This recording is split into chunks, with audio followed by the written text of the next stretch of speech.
Okay, so today we're looking at Superboy and the Legion of Superheroes 239.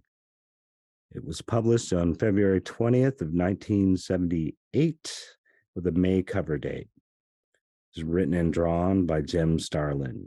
Dialogue by Paul Levitz, inked by Rubinstein, colored by Corey Adams, lettered by Ben Oda, and edited by Al Milgram. Who the hell is Corey Adams? I don't know. Is it a pseudonym? That's a new one on me. It's kind of a generic name, though. Maybe it's one that wouldn't stick with you. Yeah, and I probably don't take too much note of the colorist. I don't usually care about the colorist. It's got a pretty decent Mike Grill cover. Whenever I see a cover like this, I think of the cartoonist Alex Robinson.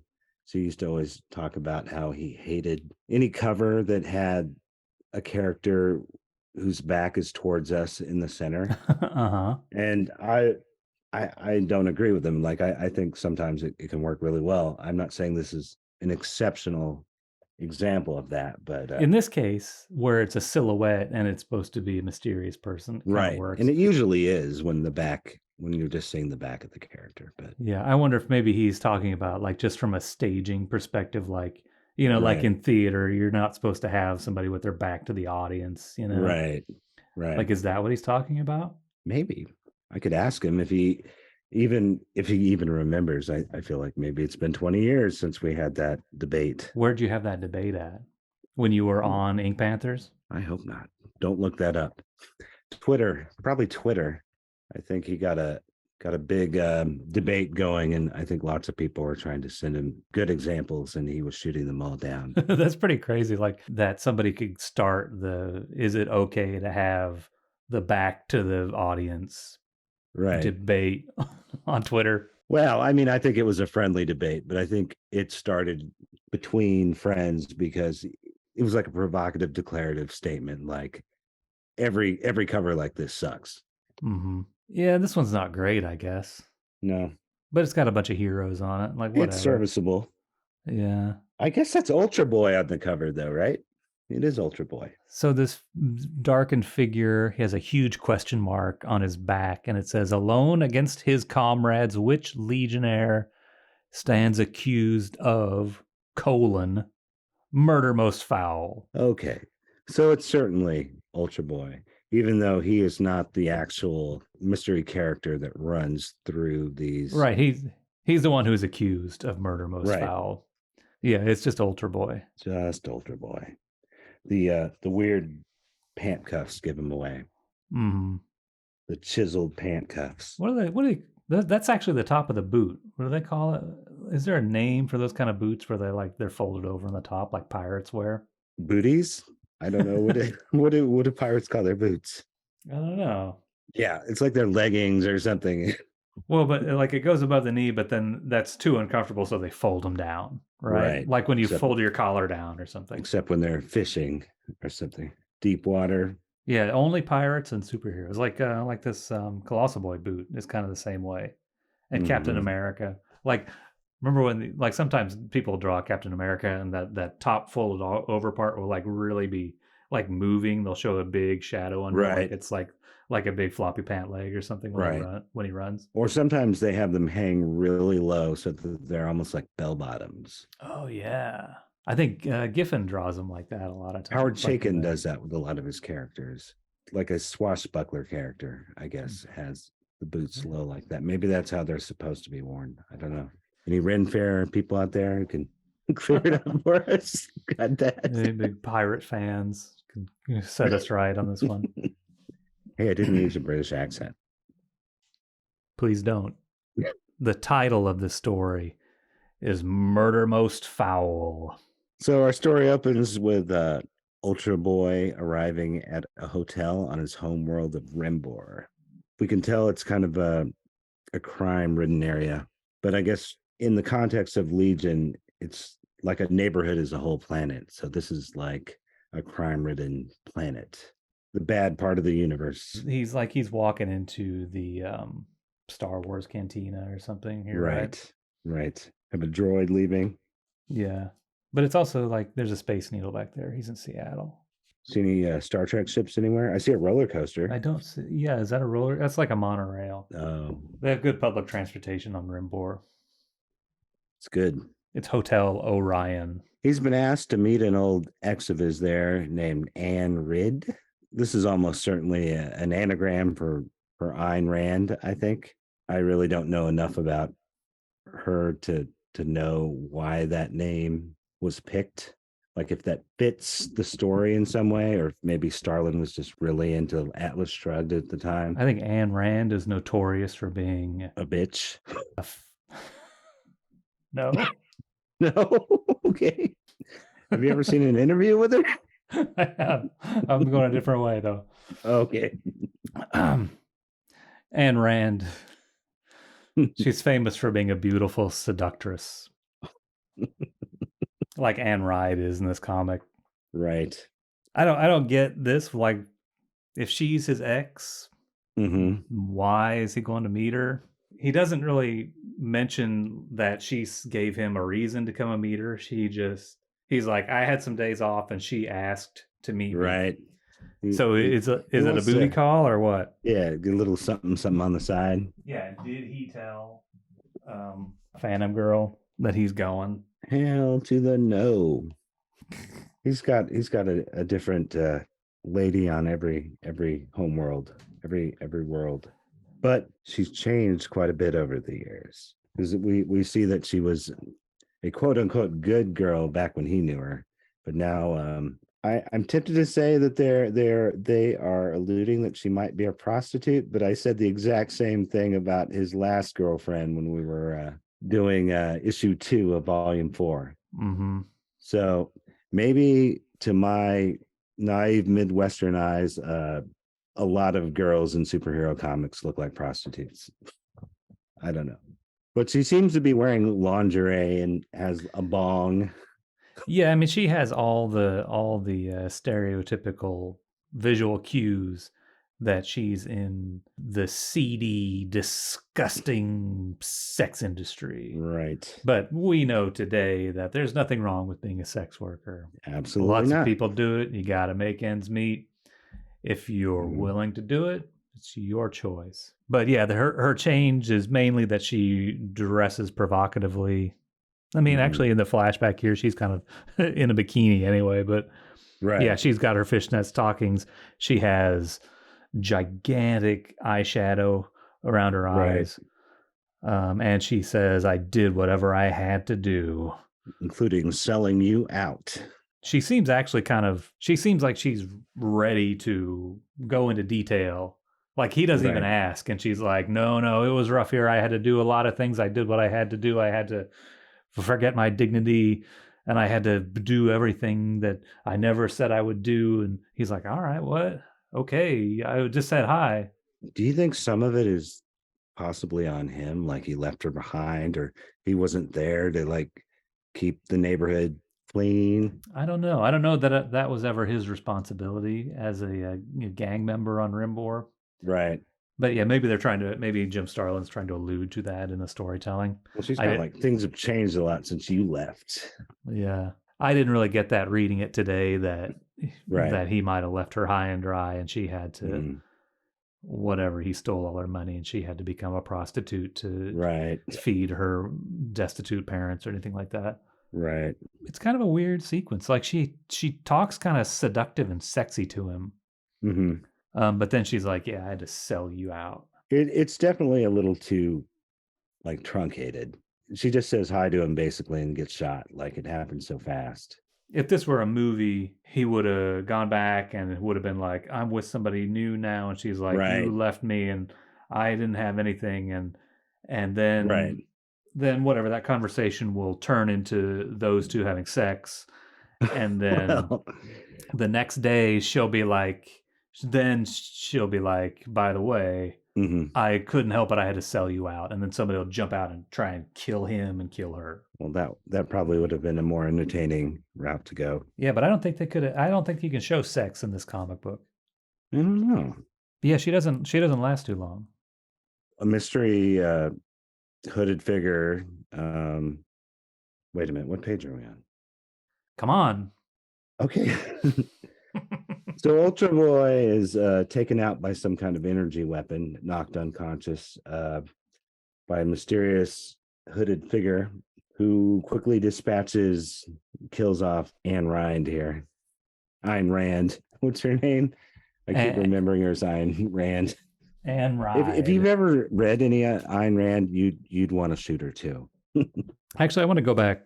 Sure. Like there's some this kind of cinematic type of intercut panel layout stuff here that you'll almost don't even notice just because it's a little murky for a 70s comic book. Uh-huh.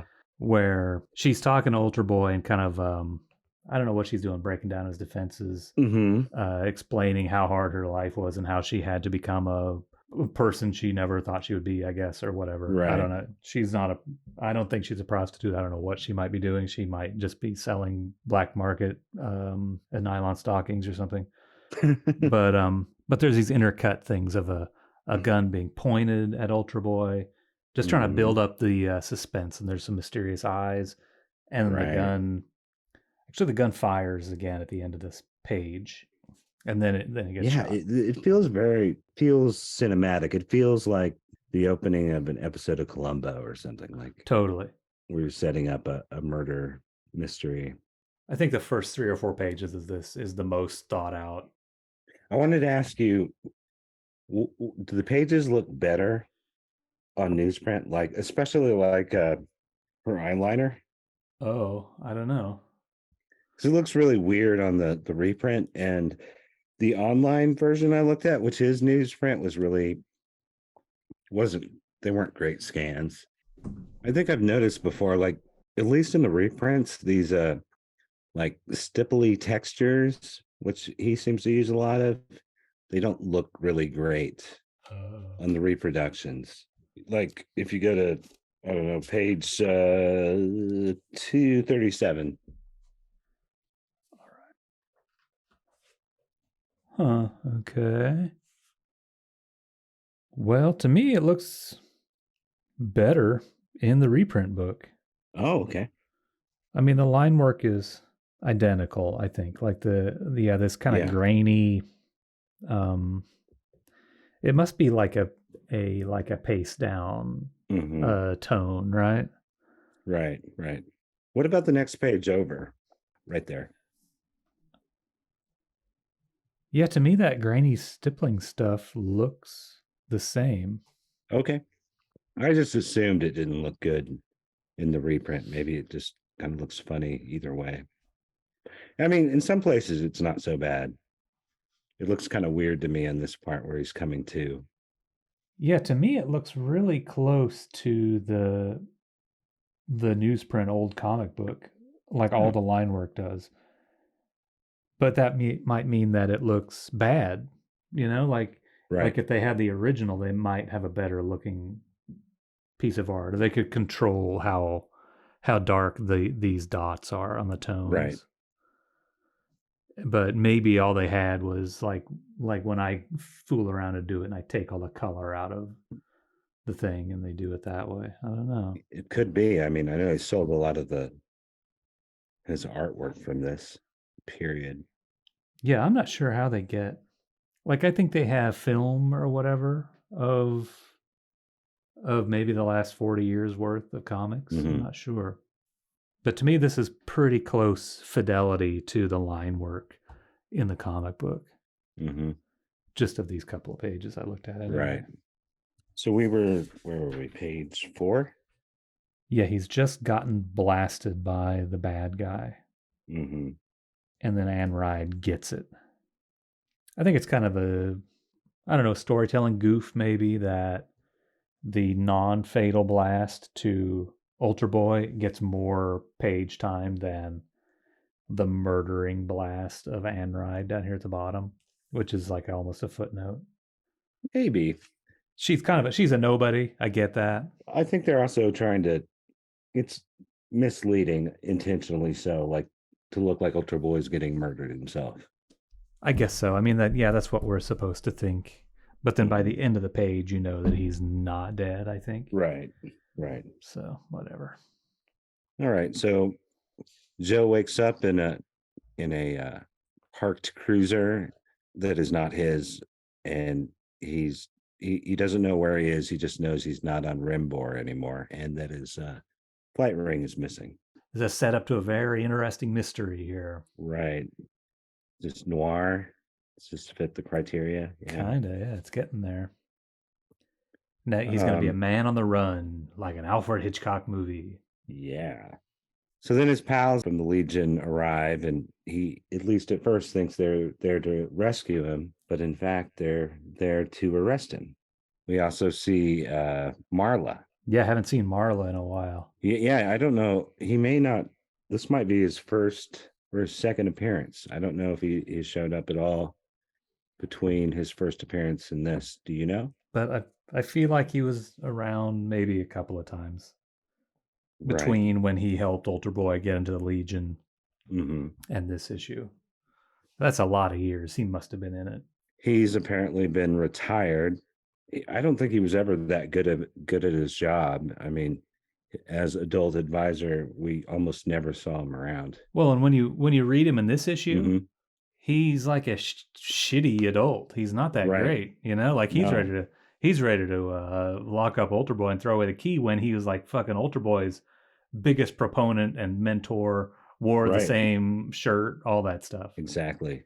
They is it on this page? I think it's on the next page where they say that Marla's like been doing like getting enhanced, like youth enhancements or something, Right. getting de-aged. Like he's been retired and that he's gone through some surgery to look younger now, or maybe actually become younger. I don't know which. Right. And it's funny because on this first page, we see him, page 7. He's kind of wrinkly and gaunt. But then after that's mentioned, when he shows up later, he's very fresh faced. By the time you get to like page 19, he has a young man's face.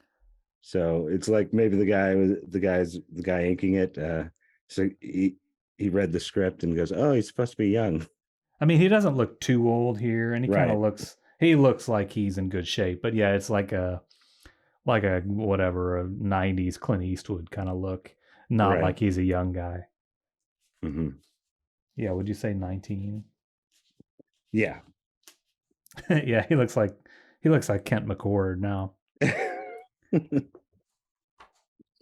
Totally different guy. That's kind of crazy. I was just watching some Kent McCord this evening.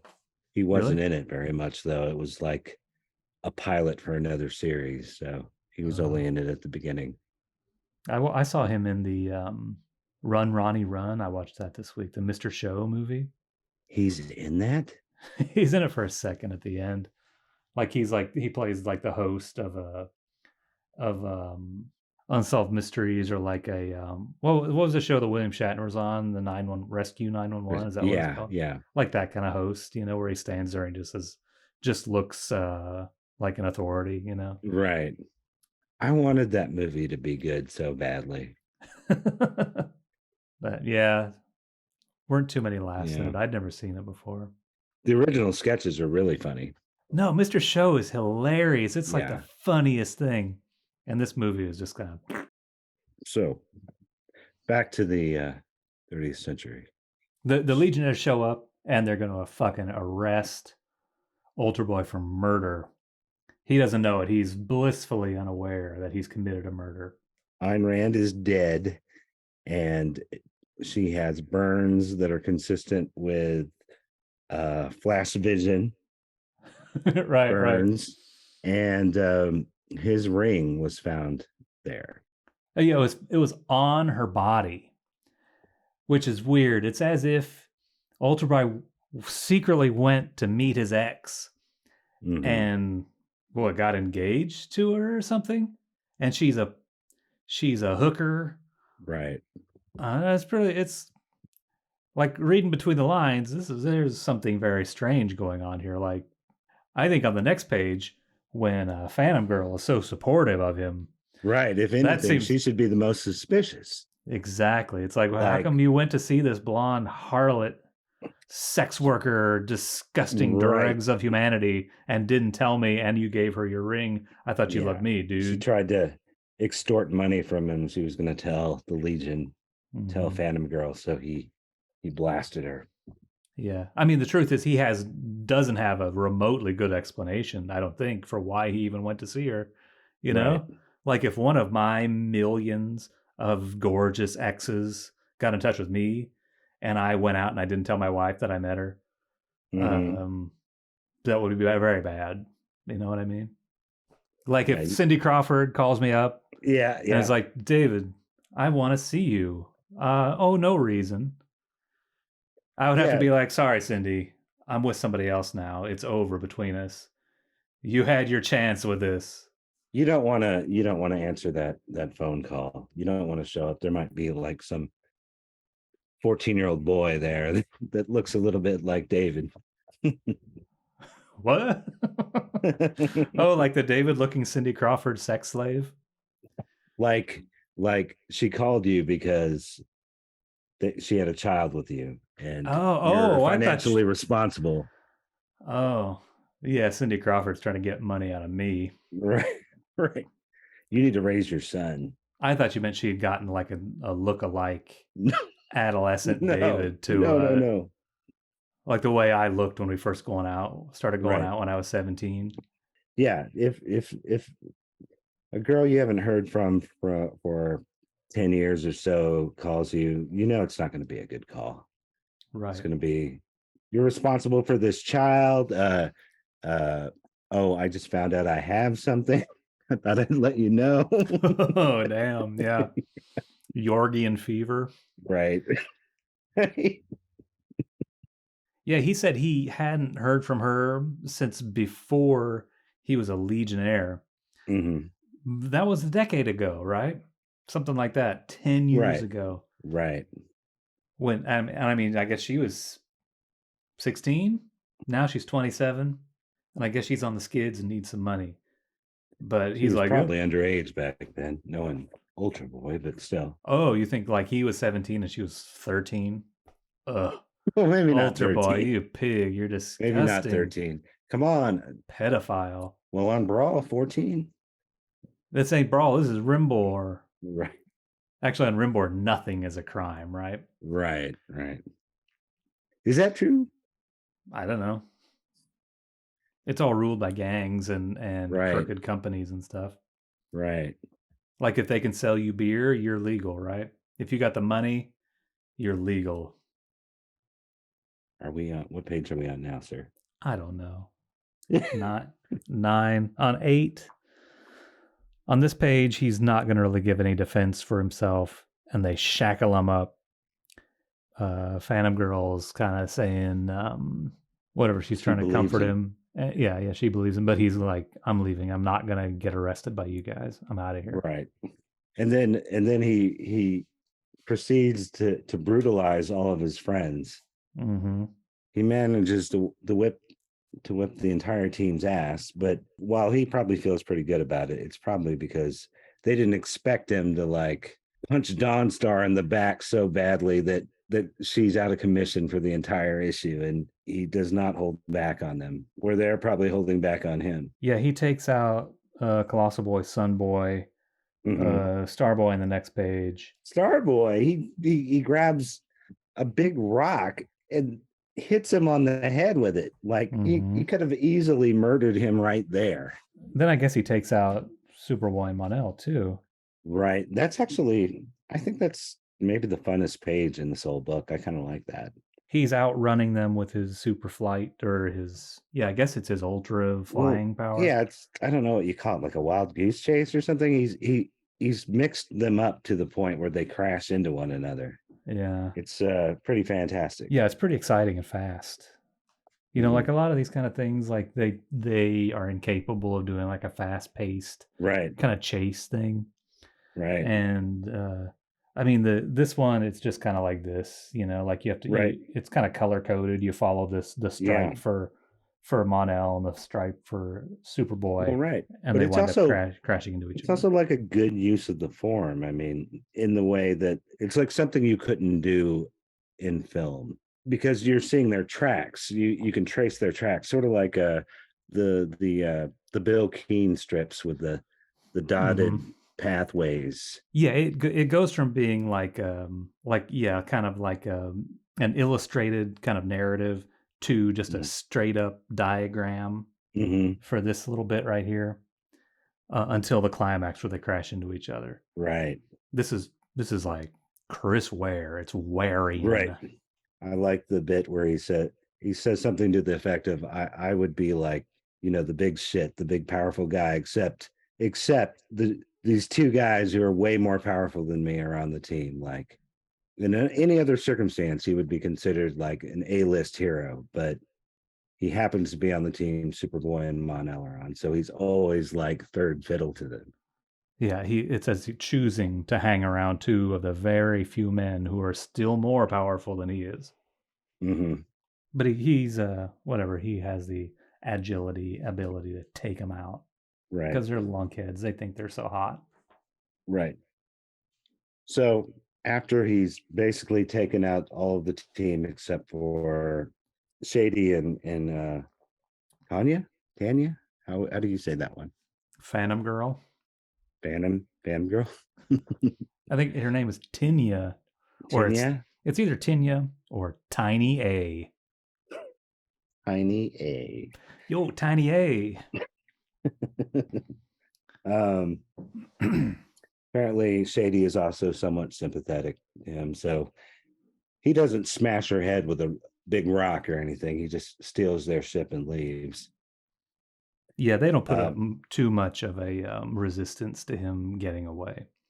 Right. Obviously, because Phantom Girl is his girlfriend and she believes him for some reason. Believes that he wasn't cheating on her and didn't murder someone. Right. And then, Shadowlass is like, I know what it's like to not be trusted. Whatever. He would kill me. Right. Then we get, this is kind of it just seems like kind of a corny scene. They're all waking up like, how did we get our asses kicked by that idiot? And they're all arguing and blaming it on one another. Well, yeah, the only one who is like, it's Timberwolf. He's like, yeah, I taught him how to do that. Right. How to kick all your asses. And so he's very pleased with himself and he like puffs up his chest and stuff in his panel. Right. It's a good trick.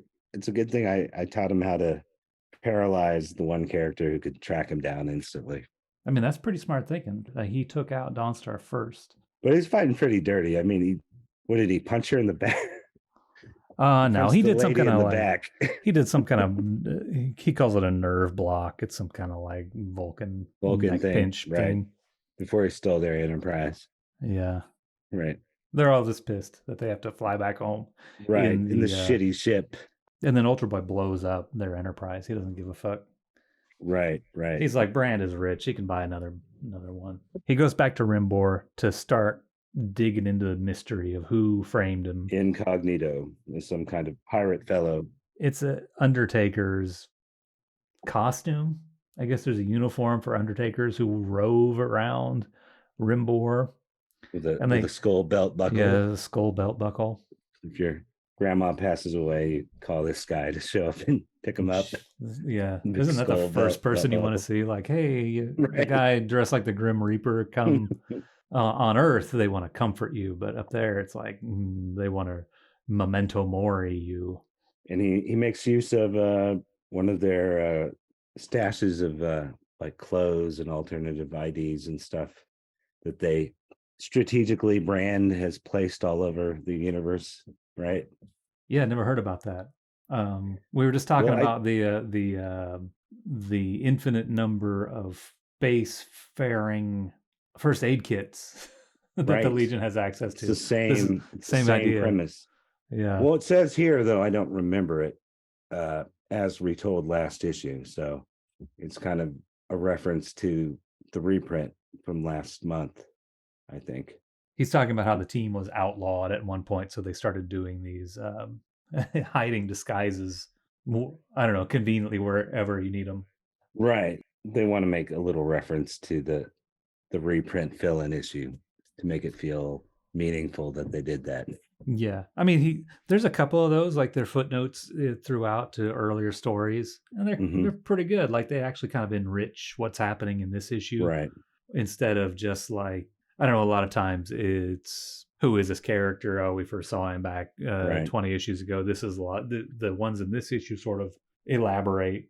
I don't know. It's a continuation of that old stuff instead of just like in case you forgot, that's who this guy is. Right. I've noticed like the older, I never noticed this until yesterday, basically, but the older DCs are not as good as the older Marvels at, they don't reference issue numbers. Sometimes in the box it'll mention some previous adventures something happened in, but they don't bother putting the number.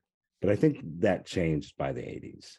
Like the Marvel books are always like, you can't make it a page without it referring to, telling you 3 other issues you need to read to know what's going on. It tells you exactly which ones to check, like Oh, stands, little notes. uh-huh. How would they do it in a DC book? Like they would just put the and say this happened already and not put the number? How would Well, that work? I'm not positive on this, but I'm not sure they were doing it until they saw Stan doing it and they started doing it. Like, I'm not sure if they had those boxes referring back to previous issues at all. Oh, yeah, I guess I never really thought Like, about I it. think they'd probably, if anything, they'd spend like 3 panels having Kurt Swan redraw that adventure encapsulated real quick, maybe. But That kind of makes sense in a way. right, Or in the days when there wasn't really a fandom collector right. mentality, really, like Hmm. you couldn't count on your audience having read any of the other ones or having access to any Right. of the old ones. Well, in this issue, I see like just a page later, like Al mentions Superboy 98. So they are mentioning issue numbers in this one, but a lot of the earlier DC ones, you're kind of on your own where to find that story they're referring back to. Ultra Boy has a safe house that he's going to go to. It's actually his buddy's apartment or something like that. It happens to be out of town. It's kind of a cool drawing of Ultra Boy there with his, I don't know how clearly you can see his eyes on the newsprint, but his eyes are sort of Oh yeah, right here. right. He's got the Orco thing going on. Yeah, and like his Saturday Night Fever walk kind of. That fist is way out in For front of sure. him. For sure. For sure. In the light of day, Rimboar doesn't look too bad. Hmm. But yeah, he gets to a safe house and Chameleon Boy's already there waiting on him. I know. And this is such a missed opportunity. Like, don't you feel like that couch that he's sitting on should have been Chameleon Boy? Yes. Million times, yes. Like I had to flip Like, back and I'm like, oh yeah, they put the corner of this couch that becomes Chameleon Boy right. back here. But like, yeah, why does he sit down on him? That's so stupid. Why doesn't he just hear like a muffled voice, get off me, or something like that? Yeah, It just almost seems like anything. maybe it was written that way, and maybe the editor's like, no, that's too weird. Put another couch next to that couch. I don't know. It's I not don't weird at know. all. I think Al Milgrom has a sense of humor. He wouldn't have done Right. that. Right. Yeah, I think somebody must have just thought like, oh, that's too silly. And so they didn't do it. Right. Right. But when you have that, like if you wrote that into the story, like, oh, Chameleon Boy is disguised as a couch, you, you're silly not to have somebody sit on him, you know? Like Right. that's, to have him be disguised as anything else then if you don't want somebody to sit on the couch. Give me a break. Right. And he's not standing next to the couch. He's on a couch. So why it would be the perfect Yeah, he's Ultra Boy gets into his apartment, he's despondent, he's tired, he right. plops down on this couch and like Hmm. hangs his head, you Right. know? And then oops, it's his buddy turns into the couch. Right. And the couch comes out from under him or something, you know? It could have been Right. Right. great. Exactly. Exactly. So Stupid. They fucked up. Jim Starlin, hang up your pencil. Turn in your cartoonist cred. missed opportunity. No wonder he changed his name. Maybe it's Paul. You know what? You know what? Paul Levitz is responsible for this. Jim Starlin, like when we read the issue 250, that dude is an old fashioned Bigfoot newspaper style cartoonist. Yes. He would have Yes. done that, but then somebody said, don't do it. And he was like, all right. Paul That is Levitz. too corny. Like of all the like Paul Levitz does corny stuff, but then he has instincts that say, don't do it funny. Chameleon Boy, at least early on, was sort of a comedic character very often. And that is evident even here when he's turning from the couch to the guy. It's still a little silly, but then he switches into his Jack Webb mode like immediately, which I don't know if this is the first time we've seen him behave this way, but he's like the just the facts man, like he's the super detective. The espionage squad guy. Did that start sooner? I don't know when that espionage stuff really started. I think it had to Hmm. have been earlier than this because he's like, I'm the leader of the espionage squad. Right. But I think Starlin does a pretty good job of being true to the old time stuff and all the developments that the characters go through. Like somebody said, "Hey, Jim Starlin, you want to write some Legion of Superheroes comics?" And he, if he wasn't very excited, he at least did the research and knew all this stuff. That's why there's Right. footnotes in here because he's picking up stories, breadcrumbs from way back and putting them in Hmm. here and hooking up to them. But then, yeah, like there's somebody else's instinct, probably Paul's, to dialogue in this example, Hmm. Chameleon Boy as this more serious guy, this Jack Webb Right. guy. He's a Right. detective. He's not impish. I'm mostly okay with it, but just feel like Levitz didn't put a lot of work into some of the rationales, the explanations. Chameleon Boy, his supposed deductive reasoning, several times through here, is very hard to follow. Like on this page specifically, when he explains that he knew Ultra Boy would come here because Chameleon Boy, as the leader of the espionage squad, he's got all the dirt on all his teammates and he's had it for a long time. So if you disappear, Chameleon Boy is going to Mm-hmm. know where you're at. It seems a little far fetched, that explanation. Like, Mm-hmm. why would he spy on everybody? If you knew one of your teammates was spying on you, would you maybe just kick him out? Because, like, Mm-hmm. I don't know, like, how about my own privacy, dude? Does Chameleon Boy know about all Ultra Boy's exes? I don't know. I guess he makes his business to know, huh? It makes me wonder this, like, where it stops. Like, it's convenient Mm-hmm. for him to say, "Oh yeah, I knew that you would come to this place because I know all the places you would go to, but I failed to know that you were going to go and meet your ex, and I Mm-hmm. failed to catch that there was a legionnaire who, to spoil this issue, another legionnaire who was going to follow you and frame you for a crime. I Right. wasn't keeping track of that, but this other stuff, I'll do that." Chameleon Boy fails to mention that during the previous 17 pages, he had checked 11 other places for Ultra Boy, Uh-huh. and he wasn't there. Well, yeah, he's not going to come clean about that. He wants Right. he's got to keep up some illusions. It's also a little odd knowing what we know now and 5 years later about his relationship, his close relationship with Marla through his dad. He doesn't seem to know him very well or trust him at all here. Like he thinks it's got to be this guy. Well, yeah, it's really clumsily set up, Hmm. Marla as red herring from the Right. beginning because he's all angry and he's all mad. Right. We know that eventually Marla is Chameleon Boy's number one employee and they're buddies or whatever. But yeah, the construction of the mystery in this one Right. makes you want to look at Marla. Like if this was a Agatha Christie story, or Hmm. or if it was like a Philip Marlowe movie or something, like, or book. Those are books Hmm. too, I guess. There's some movies. Marla's like the obvious, like he's the bully character or something, and you're like, he's the guy who did it. But in fact, he is not. Yeah, in those Marlowe stories or in a lot of these detective things, it's like it sets it up and there's like 20 people set up Hmm. who might have done this frame up in this murder, Hmm. and the audience doesn't know any of them. In this comic, we only have, like, it's a bigger issue, it's 38 pages or whatever. They Right. really only managed to do it with like one or two people about who actually framed up, and they really set up Marla as like, oh yeah, like this, the 8-year-old reading this is like, yeah, this Marla guy must have done it, you know? Right. This guy showed up one time before, fairly expendable character. Right. And so naturally you have to have Chameleon Boy be suspicious of that guy. Even though, yeah, I guess Marla, I don't know if back then Marla's working for RJ Brand or not, or if he's just the coach of the Legion of Superheroes who takes the night off to hang out with the Legionnaires once a week. Yeah, I don't know how much it is established at this point. I mean, it's easy to draw that conclusion though, because RJ put the Legion together, right? He's bankrolling it. Right. And we know Marla had an official position within the organization as the liaison or whatever he was. Oh, the So Legion chaperone or the the adult advisor, that's right, the adult right? advisor.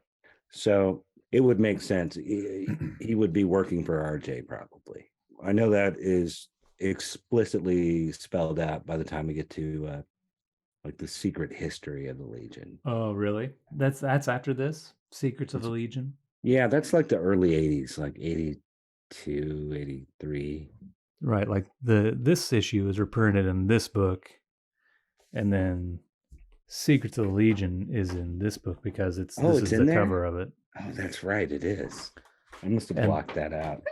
and so this is volume 1, and there's a volume 2 of this, and this is the volume 1 of the next batch, I guess. Mm-hmm. Technically volume 3, 1, 2, 3 Before the Darkness, volume 1. Mm-hmm. So I don't know how these are like 10 issues in one of these hardcovers. So like 20 months later, a couple of years later is when Secrets of the Legion shows up, and they bring back Marla. I bet Marla has no more appearances after this issue until Secrets of the Legion, maybe. Maybe. You're probably right. You're probably right. Yeah. Chameleon Boy kind of questions Ultra Boy in his safe house. He doesn't really put Ultra Boy's mind at ease, but he's not gonna haul in Ultra Boy. And I Mm-hmm. think he says it's because I couldn't. Is that what his explanation is? Like you would kill me or you would beat me up. So the best thing for you to do is be free. I think Chameleon Boy just tells Ultra Boy, you need to just run, get lost. I work alone, Mm, doesn't he? I guess Like, so. I will solve this mystery. You just need to run. Oh yeah, it says one long story later, Ultra Boy tells him all the details and says, "Do you believe me, Chameleon Boy?" Chameleon Boy says, "No, I never believe anything anybody says." Damn, what a hard ass. It's a nasty habit. Believing. Well, as he points out, if he followed the facts, then he'd have to believe that Ultra Boy was the bad guy. So Uh, now, do you understand why I don't like to I believe? don't quite understand still. Yeah, it doesn't quite make sense. Yeah. Chameleon Boy lets him go. We get to see Cosmic Boy for one panel, right? He just basically shows up to bring them a ship that is guaranteed to help them, like a really fast ship, I I don't guess. think it's even a fast ship. It's just a ship. It's just a bigger one. Do they say it's fast? I don't know. Yeah, I don't know. There's something special about this ship, though, right? On this panel, it says elsewhere, two starships rendezvous, docking in an age old maneuver. Beginning the gathering of a posse. The posse's in effect on Broadway. Here's Superboy. He's the white guy. Makes a lot of money. Makes a lot of money. We go all over the place on this program, ladies and gentlemen. You So, think what we'll page ever are we on? get to the end of this comic? We should. We're, uh, we're we getting got to there. we got to page 19. We're right in the middle of this issue. The staples are Right. showing. The state. So, we're right in the middle. Son of a Mm-hmm. bitch. Okay. Yeah, we're gonna have to plow through this. We will. We'll make it. So, on board the ship, Superboy confronts Marla about his being so gung ho to catch his own friend and protege. Marla says he's worried Joe will be an excuse for anti-Legion factions in the United Planets to, I don't know, defund or dismantle the Legion. But there seems to be the way they're writing him here, at least there seems to be a little ego involved too. Like, this is his guy, and it makes him look bad. Yeah, I guess they've introduced some like vanity into Marla Right, and some weird personal pride issues into right, Marla that I mean, I'm sure he was never really developed at all before, but like right, now this is Marla. He's like gets upset about his reputation and about his looks and shit, like he's trying to get right, younger. It's really strange what Jim Starlin's take on Marla is. I mean, it's a right. good one. Like I don't know that there's been too many characters like this I don't think this continues either past this issue, but I don't know. No, I mean, this might, maybe he's having a midlife crisis. I don't know. Could be, He yeah. seems he seems different by the 80s. I mean, for a guy who has no personal life that we know about, okay, he's going through a midlife crisis, but I don't know. You got to give us a little more, but Right, he also is now looking like Kent McCord from right. 1988. A very model Superboy there in the lower right hand corner. This is like a Ditko Superboy or something. It looks like the image got distorted or something. But I think Yeah. it's just it's kind of a hard angle probably to draw faces. No. I wouldn't know. I don't draw faces like that. For dudes like Jim Starlin and Joe Rubinstein, Hmm. this is not a hard angle to draw. I don't know what they thought or what happened. This is not like the front 3/4. Come on. But he is kind of looking up. He's got the bottom of the nose, right? Aren't they always complaining about how hard that is to draw? I don't know. I mean, to me, I don't know why they're having such a tough time. All you do, draw a circle, put two dots, Uh-huh. right, for the Yeah, like yeah, eyes. a little sideways V for the nose. Yeah, you Right, got right. it. Draw just Works like every time. squiggle your brush for the hair. Right. It's a person. If they are like shocked or something, you can kind of put quotation marks around their eyes. And Hmm. I usually draw like two kind of squash circles, kind of side by side mhm, for the eyes, and then I put the pupils, one pupil at the top of that eyeball, and the other mhm. pupil at the bottom of the next eyeball. Oh yeah. That's funny. It's instant funniness right Right, there. right. Uh, but yeah, it looks like this should not be a difficult face to draw for a seasoned superhero comics Mhm, pairing like Jim Starlin and Joe Rubinstein. They've done mhm. hundreds of comic pages, but also this pose looks a little weird. Right. Uh, this one of Chameleon Boy looks very weird. Yeah. I guess that you see his ear here. Maybe I thought that was the side of his head, his ear. Right. So maybe I don't know. Maybe Jim Starlin is actually not quite on the ball with stuff that's besides Uh-huh. uh, straight on profile. I don't know. Something you see a little of in here that I like a lot about the 70s issues is Superboy. He sort of like goes off on a tangent in the Legion where he sort of develops into a slightly different character than he is in his solo comic. Like it's almost like they forget he's from the 20th century in a lot of these stories. He seems very familiar with the 30th century. There's almost no mention of him traveling back and forth. In this one, you see him kind of getting in Marla's face in a way that I can't really picture like the Kurt Swan Superboy ever doing. Do you suppose that's because, like at this point, roughly half or a third of his life happened in the 30th century? I mean, I don't know when that story happened where they put the post hypnotic suggestion where he forgets everything that happens in the 30th century. I don't know if that had happened yet. That's in like 260 or something. I don't know when. Some anniversary issue. Well, his mind is supposedly being wiped or something every time he goes back by Saturn Girl, right? Yeah. Yeah. But Somewhere along the line he must be happens. he gets it back every time. They don't have to reintroduce them every issue. Though that would be kind of funny. It's as if in the 30th century he has one set of traits and a personality that's Right. maybe different from whatever he lives Right. with back in the Right. 1930s of Hmm. Smallville, USA. Right. Like I think back in those days, he's very deferential to his parents. hmm He whatever, he's a nice guy. But here in the United States, here in the 30th century, he will throw his weight around and he'll hmm tell off some fucking adult. right. I don't know, And crazy. there are a few issues. I think they're Levitz Grell issues, maybe Earth War. There's a few issues where he's kind of the de facto leader in a couple of the issues, and he's dealing with like the diplomats and doing all the talking for the team, and he seems very versed in the laws and diplomacy of that time. And there are some scenes where the Legionnaires are fighting in space, and he's commanding them to use certain formations, like not command, but he just Right. not what you'd think of Superboy doing. But He's the supreme military strategist on the he's team, Superboy. yeah, it's like he's accumulated a lot of 30th century experience, I guess. Yeah. But I like that because I really like Superman a lot, but I like Superboy and I like Superboy a lot, but I kind of like them as separate characters. That story where he got killed off, I hate that they killed him off, but I like that they untethered him from Superman, like that he had his own story.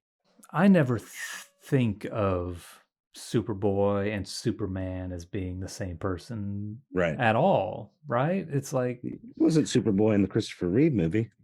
yeah, Right. maybe that's what it is. It's Right. like the Superman of the modern day stories in Metropolis. Like, that's not the same person Right. as Superboy, who's flying around and having adventures in Smallville and the 30th century. Even though they want us to believe that, I never think of them as that. I never look at a Superboy and be like, oh, he's gonna grow up to be Superman, Right. and he would do X thing, or he'll develop these things to become this guy. I never think about it. He's like a totally different person. Right. I agree. But speaking of the leader, you said the Superboy is kind of the de facto leader for a little bit. Who's the leader in this issue? Don't know, right? No, isn't Matter Eater Lad in charge this issue? I'm pretty sure. I think maybe Tyrock is the leader in this one. I know it's Wildfire, right? It's either Wildfire or Saturn Girl. Probably Saturn Girl. Since she's not in this issue, it's probably Saturn Girl. Right. They could have used her in this issue, which is probably why she's not here. Oh yeah, she totally could have found out who the bad guy is right away, right? Right. And she'd know if he was telling the truth or not. Yeah. Instead, we need a brilliant detective, right. the Jack Webb version of Chameleon Boy, to do some old-fashioned. I'm a space cop. That's my job. I wear a flight ring. I wear a flight ring. The boss is Wildfire. My partner, Prody 2. I was working the homicide beat out of Rimbor. My name's Chameleon Boy. I carry a badge. I've been in the shape of the couch for the last 4 days. Dun, dun, dun. All right, Paige, we're going to get there. We got to go through all the old TV shows on the way. Adam 12, Highway Patrol, Dragnet, and Andy Griffith. All the cop shows we love. Yeah. I flipped the page over to page 20 now. Okay, we're on page 20 now. I mean, we could flip some more. It doesn't matter. No. Wildfire determines that the only place in the whole universe that Ultra Boy could be is Rimbor, so they head that way. Page 21. Page 21. Chameleon Boy has a soliloquy here. He's talking about who might have been the person to frame Ultra Boy for this murder. And he knows it's another Legionnaire. Who the hell could it be? He decides the answers aren't here. They never are, because computers are idiots. And this isn't a case for facts. This one is a matter of instinct. Uh-huh. Doesn't sound like very good policing to me. When he says it's a Legionnaire, I guess that puts Marla out of it, because Marla's not a Legionnaire. Mm-hmm. Even though Marla is still acting suspicious, still wants to lock up Ultra Boy. And this is all taking place in it's almost like a secret chamber within the ship that everyone else is on. Yeah, he's hanging it down in the engine room, in this Wallywood looking engine room. I'm not even sure the other guys know he's on board. And in fact, it's weird that he is on board. I thought of this too, because he was just talking to Ultra Boy down in Rimbor, right, in disguise as the couch. And they cut to this scene where the heroes in the rickety spaceship are going through that age-old docking maneuver with his other ship, and I don't know how Chameleon Boy got there, but he is there. He's on the same ship as the Right. rest of them. Because he has to be for the confrontation. Right. He has a confrontation in a couple of pages. Wildfire has a bright idea that, Uncharacteristically bright idea. but he has the idea that Ultra Boy must be hiding out in a place that is invisible to Mon-El and Superboy, a lead-lined room. So he's like, "Well, just look for a fucking lead-lined room, you dumbasses." And they're Yeah, like, just "Oh check yeah, we every never lead thought lined of room that." on Rainbow. How long would that Yeah, take? Come on. yeah. I think it's funny. It's like, well, Right. we might not be able to find him because he's probably in a lead-lined room. And they're like, "Well, Right. then look where you can't see him in a lead-lined room." Right. And they're like, "Oh, duh!" Like these two dudes who are the best and brightest of superheroes with Right. all the powers. I never thought of that. Like Right. the little like the search by exclusion, I guess, or something like that. Right. But they find him. I'm not sure that would really be easier, but it makes a certain amount of sense, I guess. They spend hours Hours and searching hours. the surface of Rimbor. I don't think Rimbor is a very small planet because it seems like it only encompasses one like dive bar with Right. a prostitute hotel and whatever the street that Ultra Boy grew up on, and that's about it. Mm-hmm. Ultra Boy knows that they found him. Either his penetravision doesn't follow the same rules. I guess that makes the most sense because he's somehow able to see out of the lead lined room to see that they're seeing him, right? Yeah, I think it's been established that he can see through lead. It's not the impediment that it is for those other dudes. But yeah, I don't know how he knows that they're looking for him or that they found him. So I guess he's seeing the X-rays being shot down, I guess so. X-ray, yeah, whatever. or is he looking up at them looking? Uh, I guess I don't even know. Does X-ray vision literally X-ray vision? Like, are they projecting radiation out of their eyes and I don't it's bouncing know. back? I mean, they never seem to give anybody cancer that we know of. Like, does Lois have? Does Lois have like butt cancer? I have made that joke before. I don't know. I don't know if I've done that on here, but maybe I did. Anyway, yeah, Ultra Boy does this crazy like silent movie bullshit where he jumps through the floor and falls through all the floors of this apartment building he's hiding out in, down all the I way into the I sewer.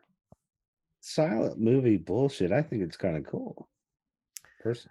I think it would have been better if they hadn't been limited to just this narrow strip.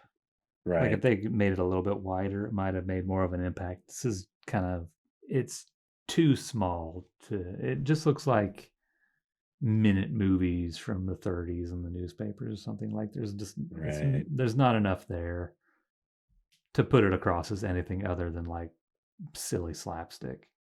I guess it does kind of look like a film strip, but I Yeah, don't know if that's intentional. That's just the lines and between the floorboards. right. Yeah, it does. But like they only gave themselves this like inch and a half wide space to put this thing Mm-hmm. over.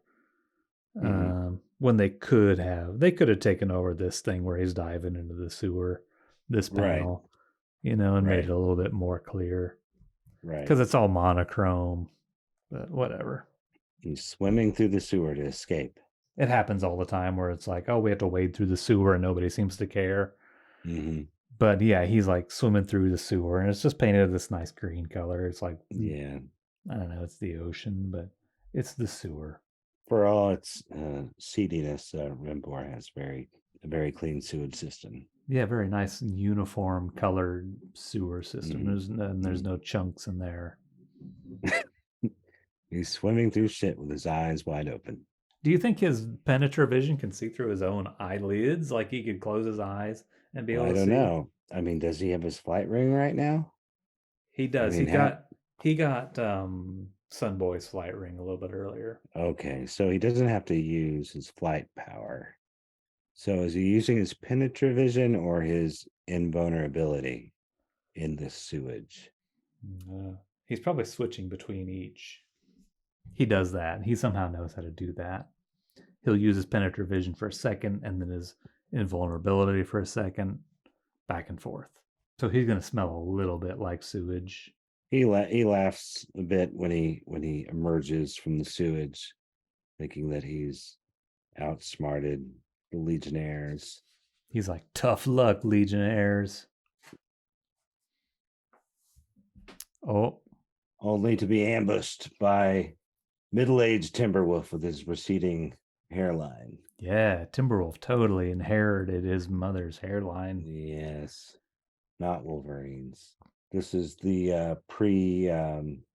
He hasn't been neutered yet. He's still aggressive, talking about ripping out Ultra Boy's throat. Yeah, he's still cool. Kind of hard to imagine 80s Timberwolf saying something like that, or at least not getting laughed at after he says it.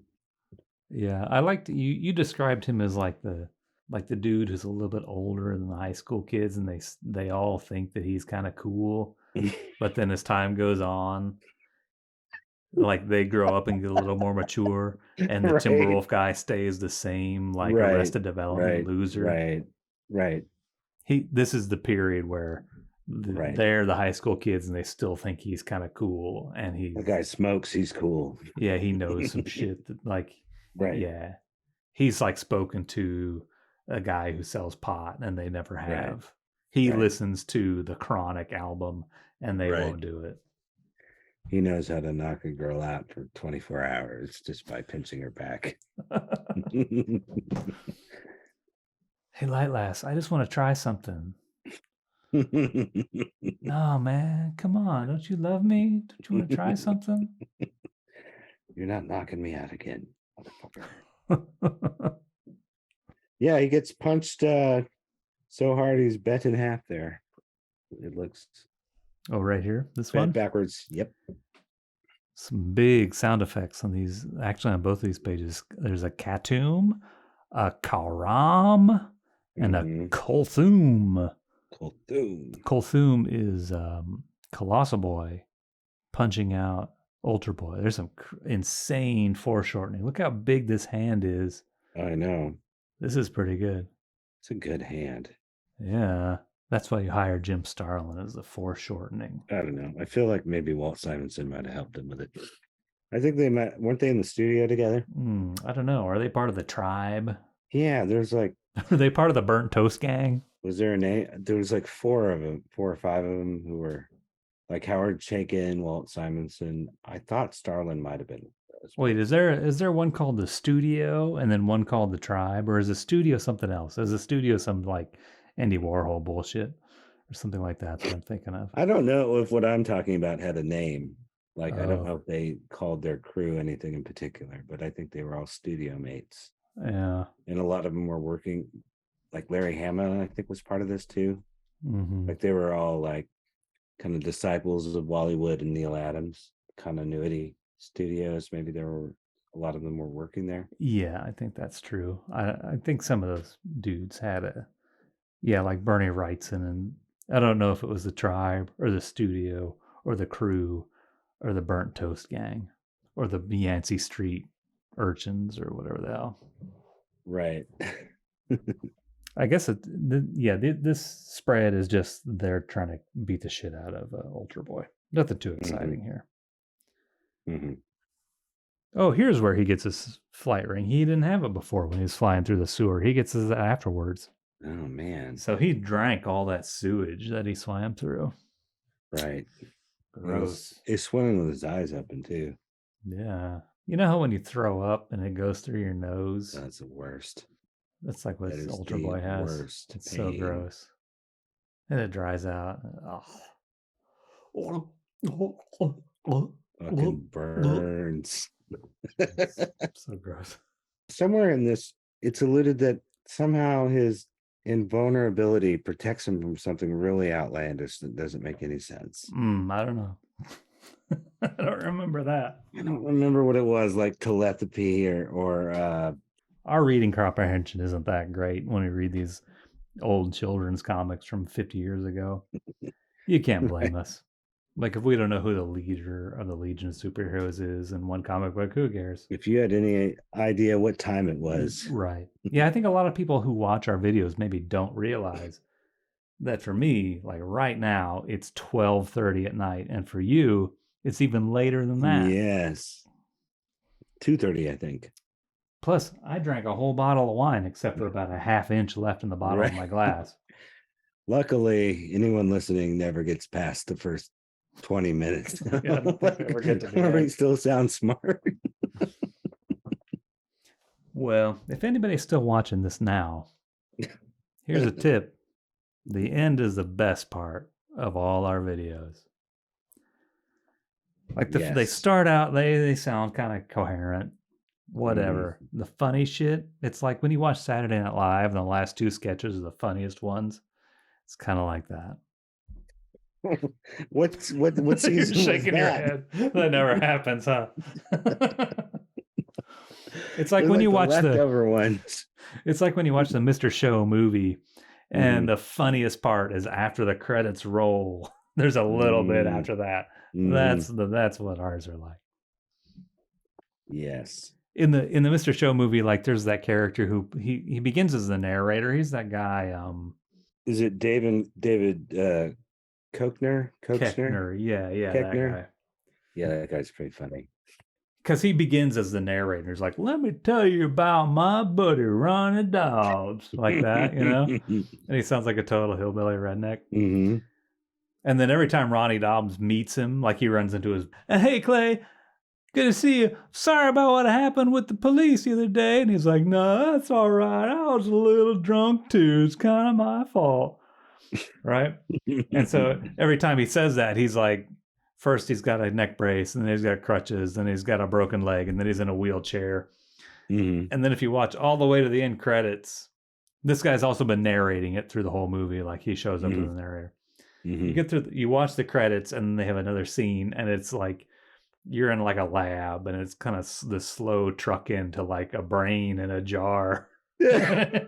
And he's like, "And that's the story of Ronnie Dobbs. He was a pretty good guy, blah, blah, blah," right? And he's like, the thing that made me laugh is like, "I'm so tired, but I can't sleep." And like every phrase he says, the brain kind of wobbles in the jar of moisture, whatever. And then like some like lab tech with a lab coat comes in, and you see him from the back, and they lift the lid off the top of the jar, and they dump a beer in there into the jar and put the lid back on. It's like, that's some good beer. It's so stupid. But that's what made me laugh. Like it's like out of a weird, like, you know, it's like out of The Incredible Shrinking Man or something, you know, like that kind of like you're like, I'm so tired, but I can't sleep. It's like what's that? Remember that Metallica video where they use movie video from this old movie where the guy loses his arms and legs? I saw that movie like on PBS when I was like 7. It's called Johnny Get Your Gun, right? Yes, yeah. I've never seen it. I've just seen the Metallica video. But it was like that. And I'm sure this thing where I can't sleep, but I'm so tired. It's like it's in every brain in a jar kind of science fiction movie. Right. It made me laugh. It was so dumb. But that was the biggest laugh I got out of that whole movie. It's pretty good. I think I probably turned it off before that. Probably, yeah. I bet not a lot of people saw that part. I'm sure it's on YouTube. I'll have to look at it. But anyway. Ultra Boy punches out Sunboy and steals his flight ring so he can get away. So then it's payback time. The super dummies managed to take Ultra Boy out in their second fight. There's some kind of slapsticky things going on, like Mon-El punches Ultra Boy into a building. And then the very next page, Superboy is in that building punching him back out. Oh, is that what happens? They goofed. They didn't color the building the same color. But yeah, that makes sense. Here it's a yellow building. And then over here it's a gray building. Right, and they team up and double punch him. They double punch him. Kapow! And he breaks the panel border even. Ultra Boy. Yikes. So they take Ultra Boy back to headquarters for a special session, whatever that may be. Imagine your coworkers round you up for a special session and you have to wear this. Right. this thing with a helmet and shackles that keep your hands It's from moving. really cool looking, but it looks somewhere between like an old tube radio and some sort of S&M gear. Yeah, like Man in the Iron Mask. Yeah. In the 31st century. I think this is where the writing really seems to fall apart for me a little. See, Wildfire here says we should decide what to do with Ultra Boy as quickly as possible so we can get this murderer turned over to the science police. I'm trying to figure out, like, what does that mean? Like, what are we going to figure out to do to him before we turn him in? Do they want to like get some licks in, beat him up, rough him up a little bit before they turn him in? Yeah, they want to like Right. whip him a little bit. He's already before they turn him over to the science police. Um, Well, that kind of makes sense. Like this Wildfire is kind of a persuasive, kind of a rabble rouser, I guess. Trying to get the Legion fired up to do something about Ultra Boy. Well, yeah, but just like 2 pages ago, he's saying, "I don't understand why you don't trust the courts. Like, just go through the legal system." And now he's like, they're trying to decide whether to turn him in or not, or do they want to take justice into their own hands? It doesn't quite add up to me. It's weird. The other Legionnaires are arguing with him, saying he's being unfair. It's not their place to pass judgment. And like, well, yeah, of course, that's why you guys need to turn him in to be judged, right? But yeah, they've really fucked up Ultra Boy here with this weird prison. Well, they're trying to decide whether they should. Yeah, well, like you pointed out, I don't know if they're like Wildfire wants to like cut off his hands before they turn him over to the science police or something. Like, I thought Wildfire was cool, and he's actually kind of like a real fascist stick up his piece ass of on this crap. one. Luckily, Chameleon Boy arrives just in time to save Ultra Boy from going to court. I need Chameleon Boy every time I get like a jury duty summons. Could use a Chameleon Boy to show up and be like, David doesn't deserve this. No, we shouldn't trust the legal process. We find out that there's an evil imposter, and it is Marla. You think it's Marla? No, wait, it's Wildfire. Oh, fuck, it's Wildfire was the imposter. It was all misdirection. It wasn't Marla. But after all those awful things Marla did, getting plastic surgery and like younger and being a total Republican piece of shithead. It was all misdirection. It was Wildfire all along. Wildfire's like, let's beat the shit out of Ultra Boy before we give him to the science police.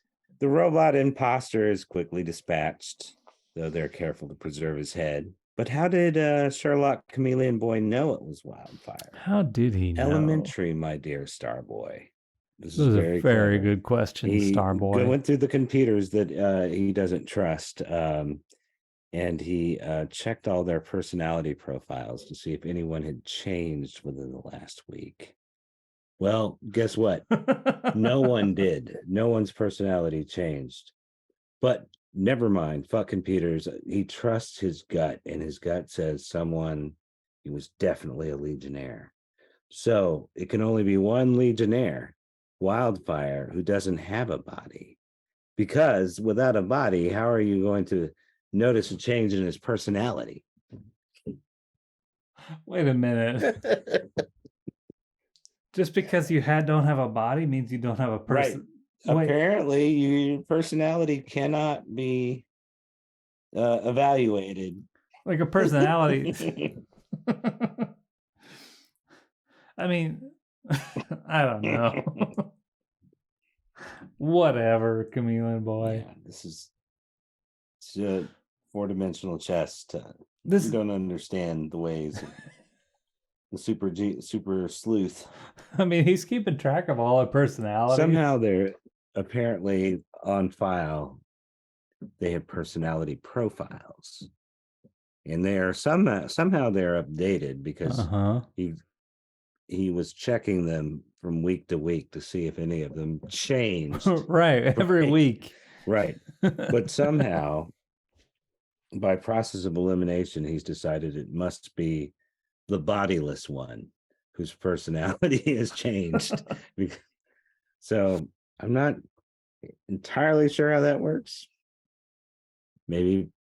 Yeah, somehow your body dictates how your I personality guess behaves. maybe if we're being charitable, they're getting like brain if scans. you have no body, then if you don't have a body, then the brain or the personality attached to the like they can't give him a CAT scan, I guess. Maybe there's what do you like? Okay, every character has a personality, except for Wildfire. but every character doesn't have to. Every character doesn't have to have a body, but they do have personality, and so his little personality registration thing, it only counts the people with bodies, and none of those people have changed. And so, well, it could only be the personality that has no body is the one that changed, and that's Wildfire. Right. Perfect sense. It's so logical. Indeed. It's like Mr. Spock over here with the pointy ears. And then Superboy with the super hearing could hear the gears turning inside the robot. So that's how they confirmed that he was a robot. He then realizes or locates the real Wildfire, who's apparently detained in his room, trapped in there. It doesn't seem like he made any effort to free him, though. Apparently he's still trapped there. Well, yeah, how long did he know that Wildfire was a prisoner in his own I don't know. quarters? He never shows, and he didn't do anything. We don't. He never appears in this issue, the real one. So he just left him there. Probably could have helped him, confront the fake Wildfire. Probably would have helped his case there. Oh, he knows that hot-headed Wildfire would just come out of there and incinerate the fake Wildfire, destroy all the evidence. We'd never know who framed Ultra Boy, which we don't for like 10 months anyway, but we would never find out. After this realization, Chameleon Boy says, "We need to find the man behind the machine before he destroys us all." Mono wants to know who it is, because they have to find him before he destroys them all. Chameleon Boy says he can't tell him. He can't. He's got to keep it until he can prove something. He can't say anything. We've got to find this guy right now, but I can't tell you who it is. So I know. That really sounds like the author of this tale doesn't know what the fuck. I like this part on page 33 where Ultra Boy kind of tells off Marla. Marla's kind of apologizing. Trying to do what was honorable. I only did what I thought was honorable, Ultra Boy. I hope you understand. Get fucked. Don't you have to go talk to the science police or something? Don't you have some fascists to go hang out with, Marla? Fuck you. And that's the last we see of Marla, I guess. He's like, all right, I'll go kiss the ass. I'll go lick the ass of Chief Zendak if that's what'll make you feel better. Have fun being a criminal, Ultra Boy. Hanging out with your criminal friends. Reading books about transgender people or whatever you do. That's what Marla thinks, because he's some old stick up his ass Republican piece of shit. Wow, you and I and everyone else who knows that it's cool to be gay and transgender, even to be straight, it's kind of okay. It's fine. No, nothing against anybody at all. It's but these old time, these fuckers, like, live and let live. Exactly. Golden rule, right? Did you forget that, Marla? Golden rule? It's like you told us all about that when we were kids and you forgot about it when you're 70 years old and getting plastic surgery to look younger, you stupid piece of human Betraying waste, your own garbage wreckage. protege. Yeah, threw your protege under the bus. Really? Sold him down the river. Man. Yeah, it almost seems like Ultra Boy should have ripped that costume off because Marlo's the older guy, so it kind of seems like maybe Ultra Boy's costume is modeled off his. Especially since he's like his Right, yeah, you student. should get rid of He's that. like, here's a modified version of my uniform. Yeah, exactly. Yeah, if like my mentor or my teacher threw me into the bus Right. like that, I would tear off my insignia and throw it in the trash. I would spit on it. Yep. Yep. And so we wrap this issue up with our mysterious evil legionnaire, turncoat legionnaire, watching Ultra Boy and Phantom Girl make out on a spy screen. Masked the entire time, of course, even though we're guessing, trying to blend in with the other legionnaires. He's wearing a hooded costume.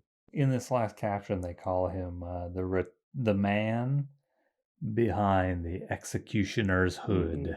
So I guess this is an executioner's hood.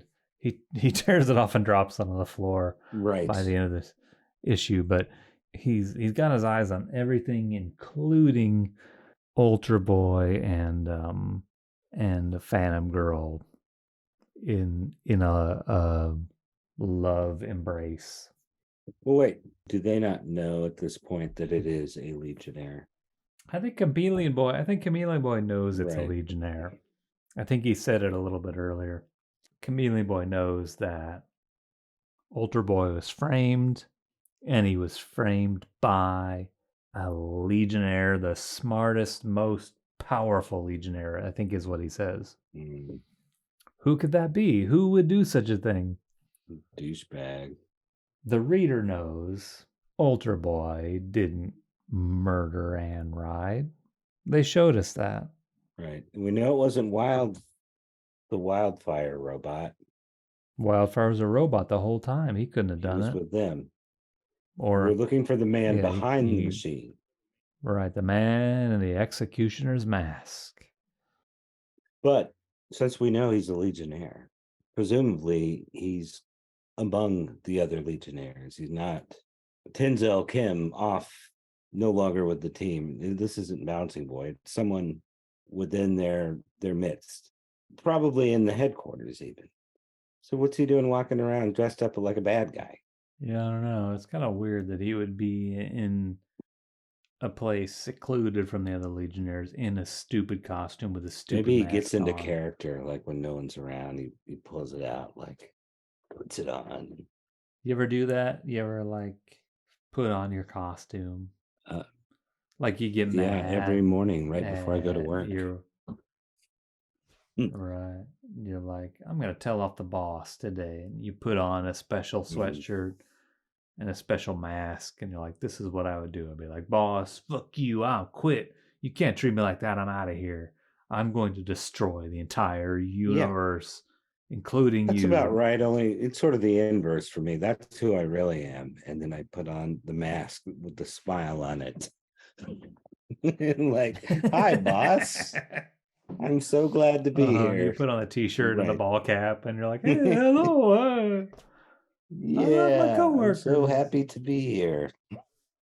I respect you all. Well.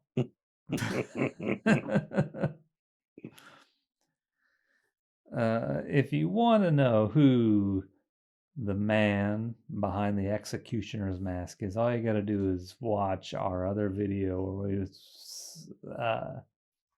explain part 2 of this comic book. We'll reveal all the secrets. I think we should leave it mysterious for now and not say that this is. Oh, I almost said it. I almost explained. Shut your mouth. I don't know. We'll never know, maybe, who this villain is. It's another legionnaire.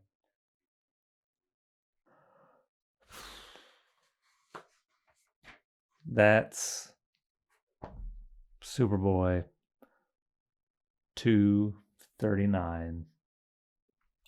LOL. Or no. You keep doing that. LOL.